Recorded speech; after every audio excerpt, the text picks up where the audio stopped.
This is The Strange Recital, a podcast about fiction which questions the nature of reality.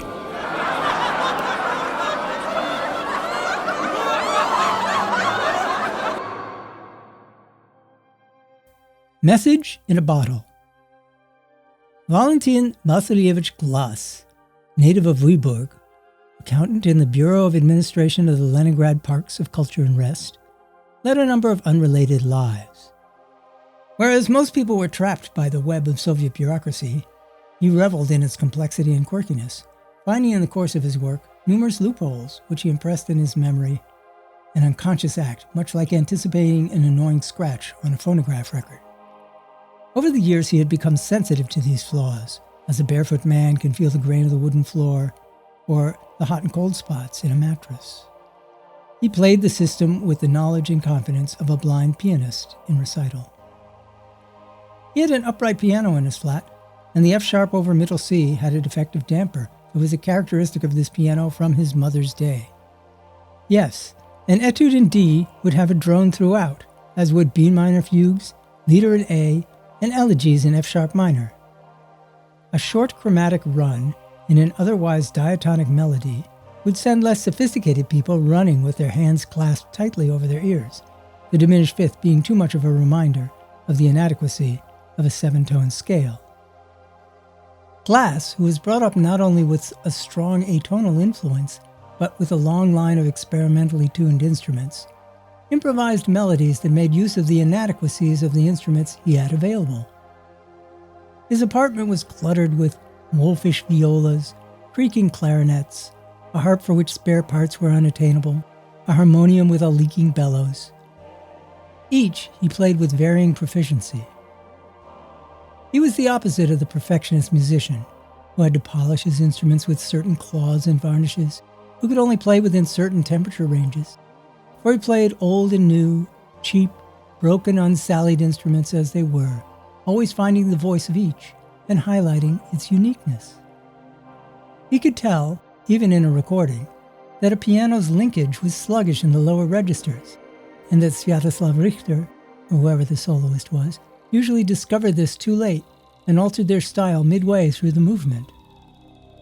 It was this kind of sensitivity which enabled him to discover all the spies in his department. So, what seemed to be a toleration of the insane systems of the Soviets was in fact a fascination with and exploitation of its numerous flaws. For example, he created a number of employees on paper. He obtained visas for them, identifications for them, leaked certain information to the spies that he knew to flush out more spies, and occasionally called upon his minimal acting talent to impersonate them. A mainstay of this technique was suggestion, an assumption planted months ahead of time in many people's minds, and anecdotes odd enough to be propagated beyond any of his known contacts, in phone calls, wrong numbers asking for one of these characters with qualifying adjectives and bits of information which are easily taken by means of their accidental nature for truth, and letters to organizations that he knew were being monitored by certain people as pet projects, and by misinforming tourists, the most gullible of information sources. And the amazing thing was that it was all done out of his own perversity, as a hobby, and was not suspected even by the Americans, whose operations lacked in quality, which they made up in quantity. Let it be said that his defection was a consequence of this perversity. Not only did he leave, he did so in such a way that he was expected back after a few months.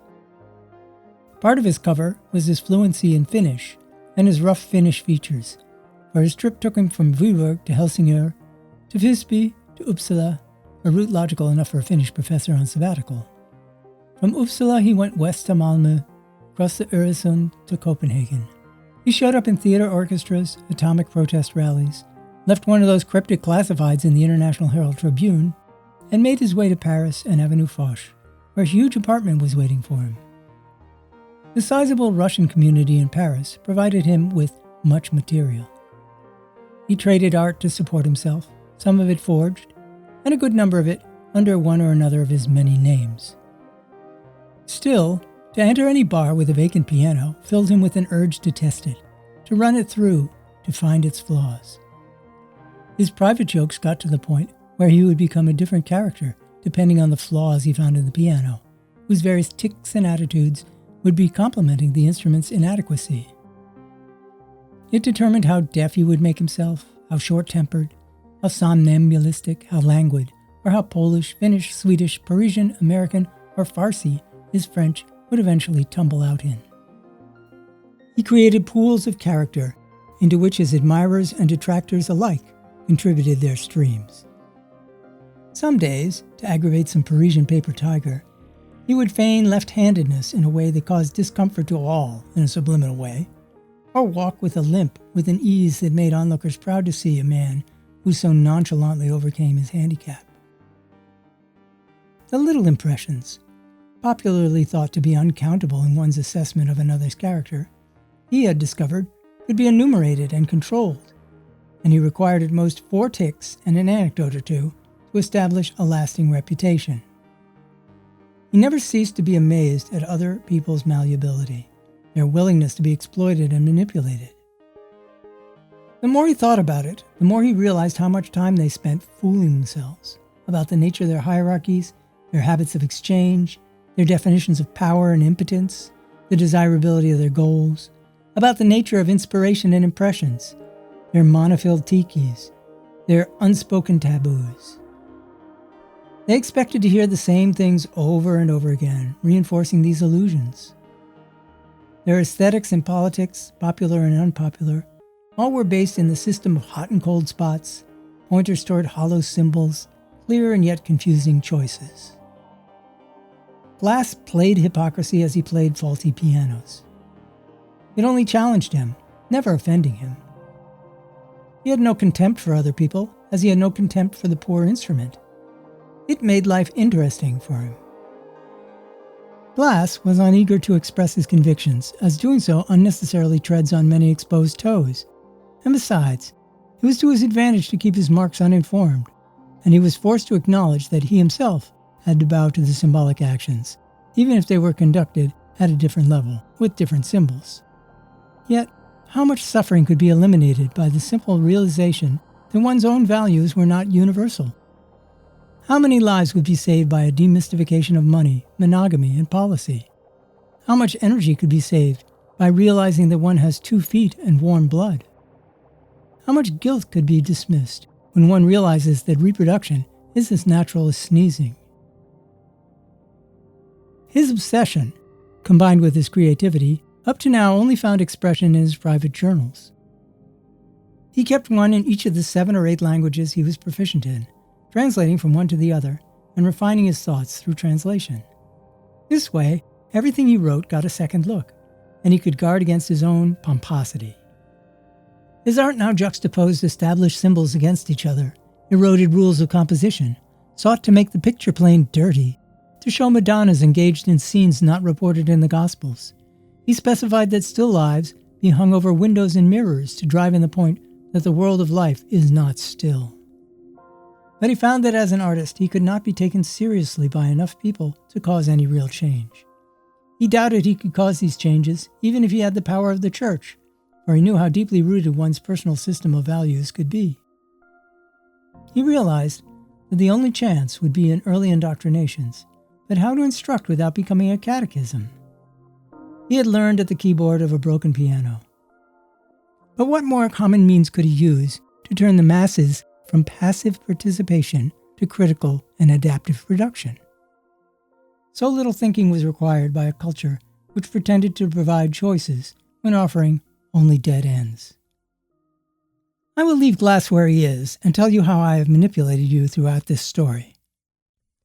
I started with the name Glass, which I selected for the numerous puns and connotations it could have, and a wholly ridiculous job in a wholly foreign environment in order to create interest in the character, as a rogue, imposter, sly fellow, multilingual, and multinational.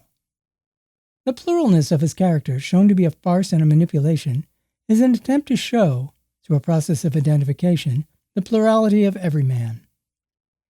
A long part of the story was devoted to comparing the limits of culture to the limits of flawed pianos. I regret that I could not work in the idea that even music itself, as codified in the West, was restricting and constraining Glass's artistic forces, and that the theme of tema con variazione were themselves variation. Perhaps you recognize in Glass's art similar designs in the modern art movements of this century. Perhaps that art is clear to you now. I hope you will realize that all symbolic transactions are based on tacit assumptions, which vary from culture to culture, and indeed need no culture to mother them. Observing the flawed glass of culture should help you respect and identify it. Ars Poetica. When prompted, Van Aar could at will break into verse of exquisite texture, exceeding that of acclaimed laureates and emeriti.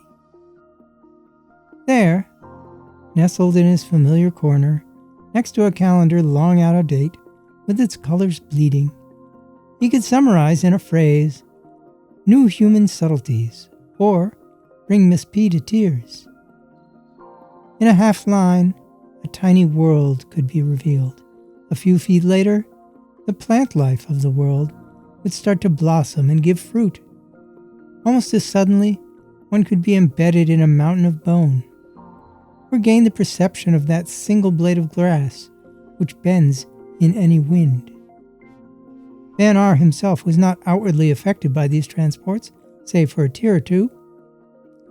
He compared the process to that of doing figures or playing chess, which he did poorly. Of course, he occasionally needed loosening up. We once had an important visitor at our office, a Senor Z, who had heard of Van Aar's talents through obscure and peripheral remarks at widely separated international conferences. Van Aar was in a state. He was intimidated by our visitor's foreign carriage, and only after being promised a bottle of Senor Z's manorial sherry could he even whisper a couplet. He went on, though, for half an hour, enchanting the Spaniard, while we, who had heard better, kept to ourselves. On the other hand, it has happened that, in the midst of some unrelated busy work, Van Aar would suddenly start to swallow uncomfortably and wipe his lips with the back of his hand, and a little later he would mutter something, hoping we would not hear, but the few syllables we would catch would make us stop and leave us glowing for maybe the rest of the week. Upon confronting him with his genius, he soured his bovine head with a discouraging grimace, which often enough had convinced us not to approach him in such a light. My fellow workers, S and F, as well as Miss P, the secretary, once discussed pooling our memories of Van Aar's poetry into an anthology, to be published under a clever pseudonym. But we, as honorable people, would not allow ourselves the liberty of plagiarizing our colleagues' works, even though he thought little of them. And so, we as a group have started teaching bits of his poetry to our children. We drop a line here and there at parties and other functions. We use them as epigrams to do our research projects. Van Aar is either unconscious or ignorant of our efforts, for the work he does rarely coincides with ours. People grow older, and Van Aar grows older as well. The wrinkles in his face grow into ravines. His heavy head is approaching the level of his shoulders. His growing deafness makes him even more silent than before, his spurious remarks more fleeting. Indeed, my own fame as a poet is based on works which were modeled on his more inferior ravings. I have my own career to think of. I'm saving my interpretations of his better works until after his death, when I will be near retirement and I will need the income. It sounds so bloodless, but one often needs to be practical. I relate now the details of Van Aar's death. An operation had stilled his voice. His deafness had become more or less total. He could still see and write, but he was not as flexible as he once had been. 14 years I worked with him, not together at all times, but near. At this stage, he started to radiate emptiness. His actions became formalized, and we realized how dull he really was, even before the operation. It was a few days after his retirement. I went to visit him on a cool Sunday, and the ground was spongy and the air was set with green inchworms. I walked into his tiny apartment, and it was there that I learned the secret that you already have been told. That was Stories in a Clouded Mirror, Message in a Bottle and Ars Poetica, written and read by Henry Lowengard.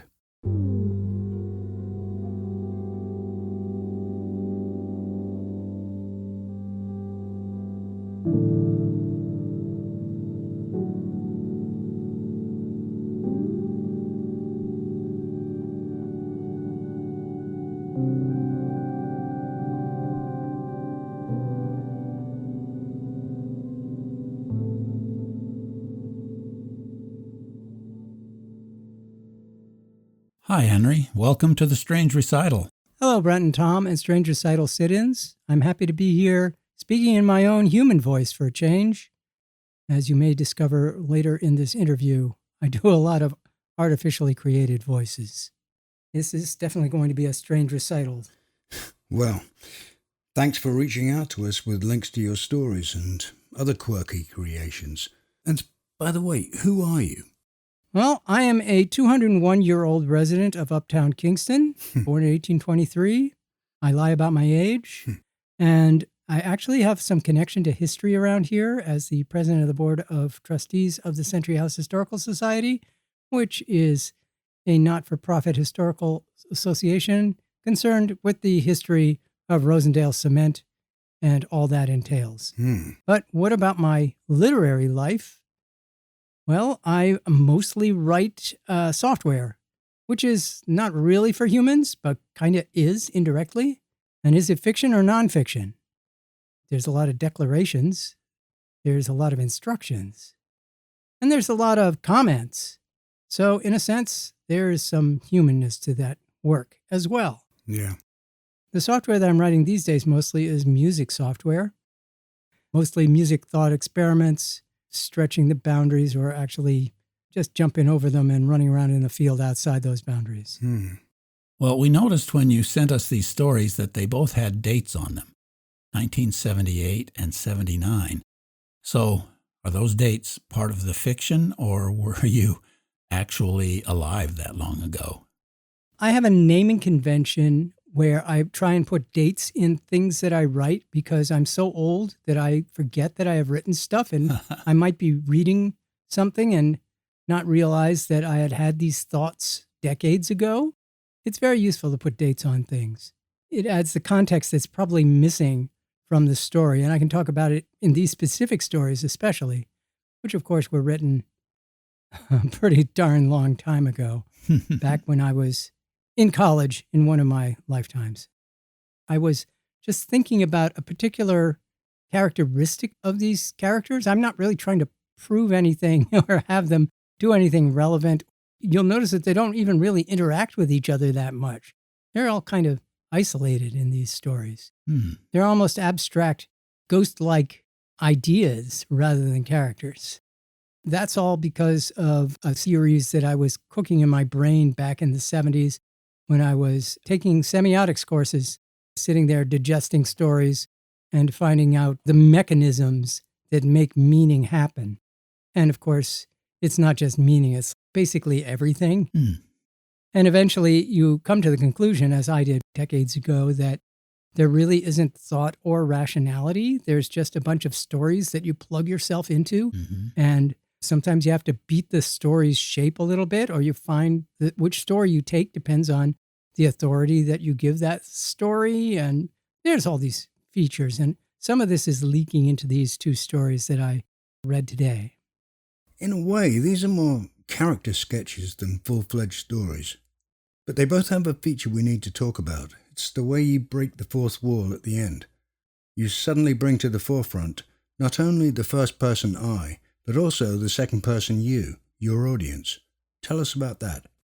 So we can talk a little about the fourth wall. You know, I'm a kind of a Brechtian dramatist kind of guy. He often talks about the Verfremdungseffekt, sometimes translated as the alienation effect or distancing effect, which is bringing attention to the fact that you are telling the story and that there's a mask going on here. And there's a sort of side effect called the mask that reveals. Because you're at that distance, you interpret it in a different way.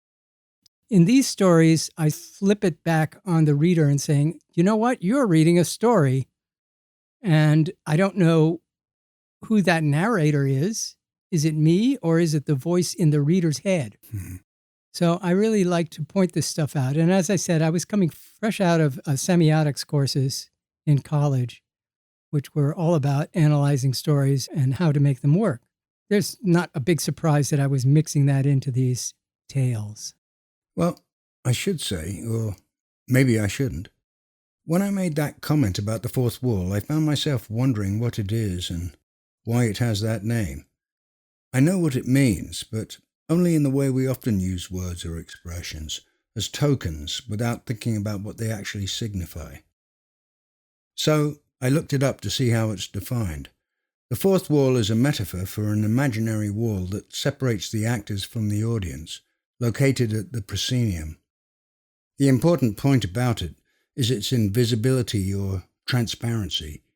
The actors behind it are in the world of their drama, as if the audience wasn't there, and the audience can see through it. Sort of like how the characters in a story don't know about the reader. Or are they like actors just pretending?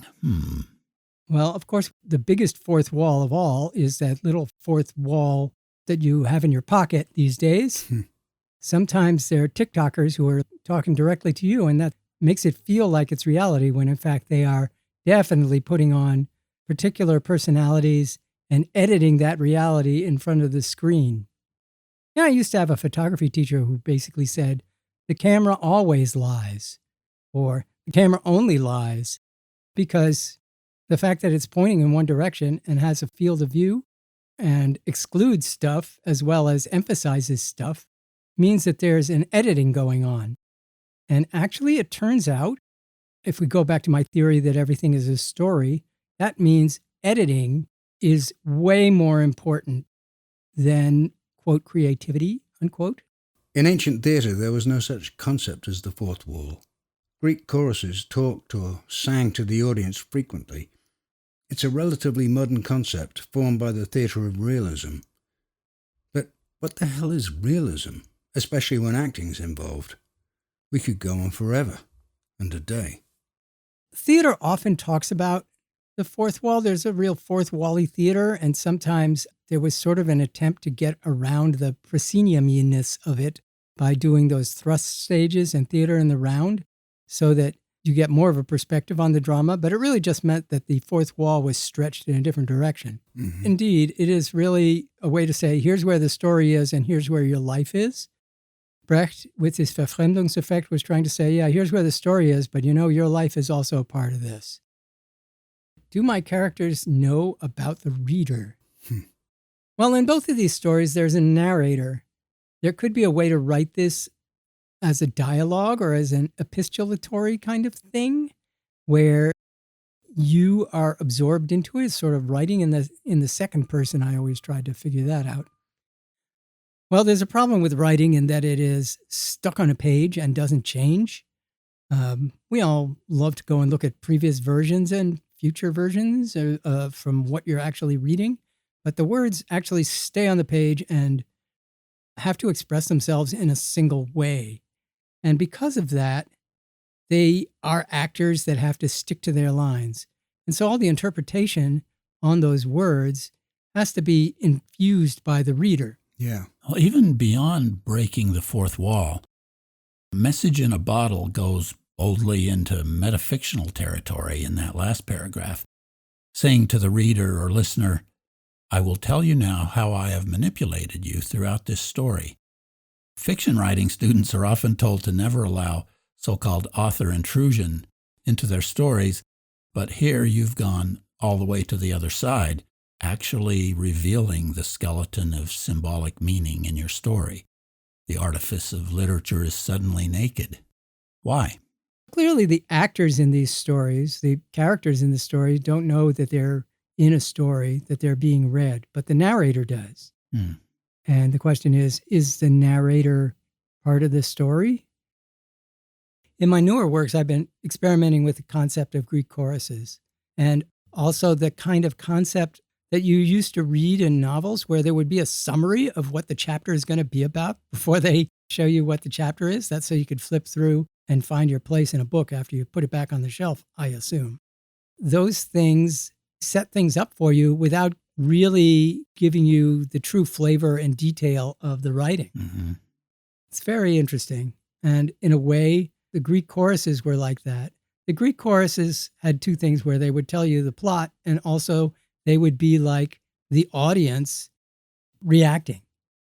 Now, let's look at what you actually said in that metafiction paragraph. You wanted to show the plurality of every man and the flows of culture. You said, all symbolic transactions are based on tacit assumptions which vary from culture to culture, and indeed need no culture to mother them. And then you became a teacher in that last sentence. Observing the flowed glass of culture should help you respect and identify it. Say more about those ideas. Well, I think in Message in a Bottle, I am in fact doing a kind of a teaching moment. I'm putting on an instructor hat. And I hope it leaks over into other storing reading experiences and, of course, reading the news. Every word ties into a whole little galaxy of meaning. And as you pop from one to another, you construct a root of meaning. But each of those neighborhoods actually adds their own color to the journey. Boy, am I mixing metaphors here? Maybe. One of the great things about writing is if you don't have an editor, you can really write whatever you want. And it's just how far you want to take it for yourself. At the end of Message in a Bottle, that's when I pop out and talk about manipulation. On the other hand, I really liked making up these personality traits and things like that for my characters. The idea of a character having ways to solve problems.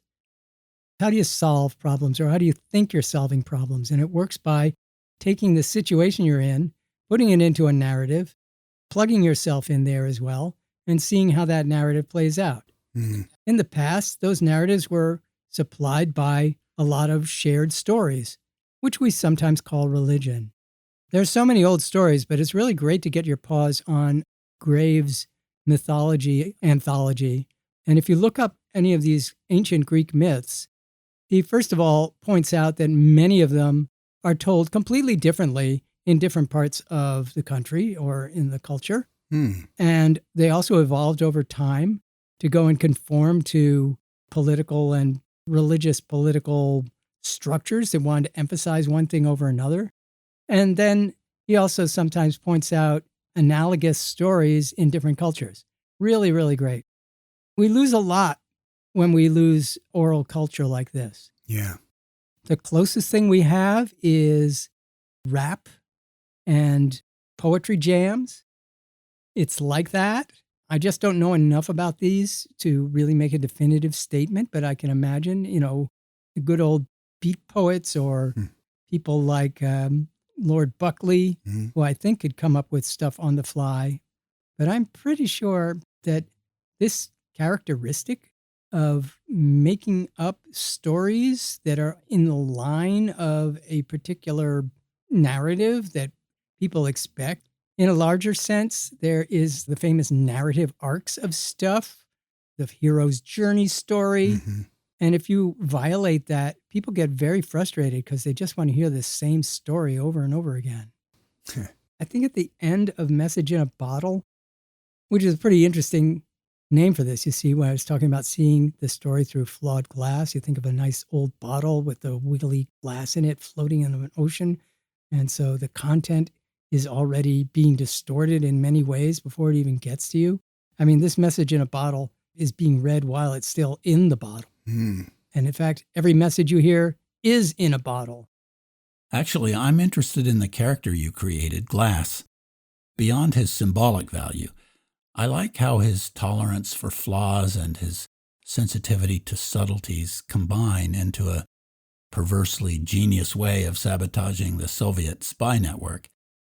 And then his compulsion to play random pianos as different characters There's enough content here to have written a whole novel, a mainstream potboiler. Why didn't you? Yeah, this character Glass, he's not a trickster. I'm trying to figure out what a real literary precedent would be for a person like that. A person who has such an encompassing view of what reality is that things that other people think are flaws, he finds a different perspective to not make them flaws anymore. And finds sometimes a way of turning that around so that people also don't think of it as flaws. I think that that's kind of what he's up to. May have to listen to my own story again.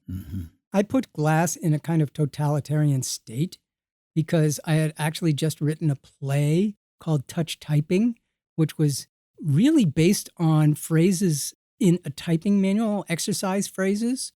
And I had those exercise phrases be like the catechism for that particular culture.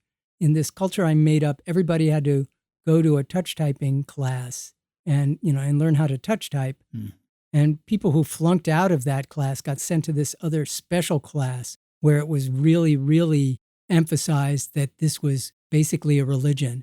And one of the characters even goes as far as to imagine an outer space being who is instructing him and telling him he is the savior of everything. So that's where some of these ideas in Message in a Bottle or Ars Poetica are coming from. It's coming from the same place that this play came from. Let's look at that other story, Ars Poetica. The Van Eyck character comes across as almost a savant, a poetic genius without self-awareness. Was there a model for him in your real life? When I think of this Van Eyck character, I think of a kind of a large, lumpish, lardish kind of character who actually reminds me of an extremely smart and clever and funny man that I knew a few years before I wrote these stories, who was the uncle of people I was staying with in Vienna. Got to know him very well, very smart guy. And so that's what I visualize as his physical self. He would do things like he would draw a line in a crossword puzzle and only do half the crossword puzzle to save time. It's that kind of thinking that I find was sort of reflected in some of these characters. The point about Van Eyck was he was just a center of content without even knowing it. There are people who struggle to come up with an idea and then they hold on to it and they say, oh, I figured this out. I'm going to try and do this again and again. Whereas this Van Eyck character was just spewing out these things, none of which are ever mentioned. So that's where you have to imagine what he's actually doing. There are some people who are just at this other level, just ideas coming out all the time and having this global perspective and seeing enough sides of a problem to be able to have a unique vision of it. And that's this character here. He's very alienated from everybody just because he just knows too much maybe, or just doesn't want to put his finger into the maelstrom of human grudges and experiences. At the very end of the story, you do a sort of trickster maneuver when you say, it was there that I learned the secret that you already have been told. You force the reader to suddenly scan back over the story to ask, what was the secret? Of course, in an audio recording, it's not so easy to do that. I'm sometimes a bit dense, but I can only assume that the secret is the narrator's use of Van Eyck's work in his own career as a poet, a confession of plagiarism, which raises questions about the nature of authenticity. As Picasso supposedly said, good artists borrow, great artists steal. But at this point, in this culture, what choice is there? Everything's been done. What are your thoughts about that?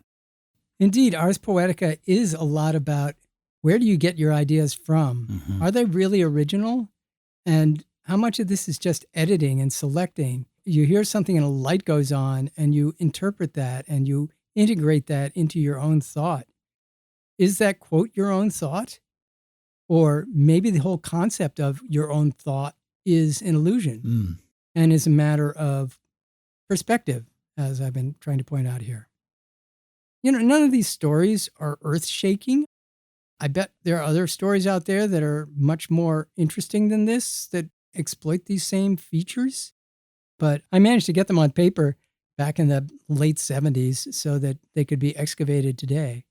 My newer stuff is not really like this, but it's good to go back and see what I was thinking about back then. Well, there's a statement here about everything's been done. Everything has been done, and actually everything has been redone. I think at the end of Ars Poetica, the admission that the narrator is stealing ideas from someone else may make you think that even the entire story itself was actually thought up by someone else and relayed to you. It turns out that the narrator of the story has stolen the story itself from someone else. And probably that someone else is me. Who else could it be? Certainly isn't the reader. Not yet. We don't have the mind-reading capability built into our stories quite yet. Well, time's about up. Are you working on any new writing projects, especially in the realm of fiction? A few years ago, I was actually beta testing an app that never came out. But the idea behind the app is they would give you one little sentence, and then you would write for 10 minutes, and then they'd give you 100 characters to clean up your writing, and then they would post it. Then people could comment on it in the typical social media way. I really, really like this because whenever I'm telling a story, I basically think, where is it going to go? And from that one sentence, often that was enough to tell me where it's going to go. Yeah. But these stories are up on my blog, Let the Air Out Slowly, which is airoutslowly.blogspot.com. I like to have a story that has an occasional reference to something that's way outside the story that helps bind the story to a reality that is not within the story. And I find that working with some of these large language models, especially the older ones, which aren't so clean and cleaned up and edited out before they get to you, are very, very dreamlike. So I have a copy of GPT-2, which dates from 2019, which is like a dog's age in large language models. And I give it a short prompt, and of course it goes way, way off the prompt. And I take the results from this. I tell it to generate me 50 stories out of these prompts. And I go and I edit them up. Mostly the editing consists of choosing which ones look like there's something going on in them, especially things that are redundant. So with that, I then produce it. And the way I produce it is I feed it to 11 Labs or other text-to-speech tools.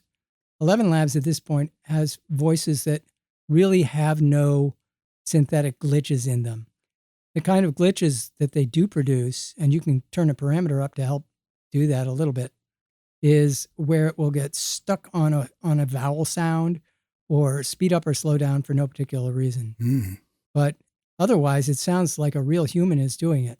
And I've also modeled my own voice and a few other voices of people who I think are dead, people who I know are dead, but have distinctive voices. Normally, these voices are trying to be a generic kind of narrator voice. I'm trying to find actor voices. So I did some that was more expressive. I'm trying to find some that are different accents that are still speaking English, but have the characteristic accents. So that's what I'm doing literarily. I made up a band name called Large Language. LargeLanguageBandcamp.com or largelanguage.band will get you to a bunch of these. And for a lot of other pieces that I do this way, there's a kind of continuo of sound underneath, a sound bed that is really a reference to the fantastic old radio shows put together by Joe Frank. Yeah, we're Joe Frank fans too. Yeah. If you haven't heard those, go look him up. Go support him. He died many years ago, but he had a fantastic hypnotic voice. And he had a troupe of actors to play the other voices. Often he would just call them on a phone and would put that phone audio in. So that's sort of what I'm up to now, this large language project. Well, thank you, Henry. This has been interesting. Yes, thanks for talking with us, Henry. Thanks, Brent and Tom. I'm looking forward to listening to myself blab on and on about my literary prowess and check up older podcast instances so that I can hear what other people are up to. Thanks a lot. That Glass character reminded me of you, Tom. Your various weird instruments hanging around and your highly sensitive ears. Don't tell anybody. I'm working on unraveling the KGB. Or is it the CIA? I don't know. By the way, it's interesting that Henry says he was born in 1823. There was a time when I went around claiming to be 700 years old. Really? Yes, but no one took me seriously. They thought I was joking, and never even got as far as considering the merits of my claim. This is The Strange Recital, on the web at thestrangerecital.com. The music on this episode was by Delia Derbyshire Appreciation Society, from their record Wow and Flutter. This is episode 24071.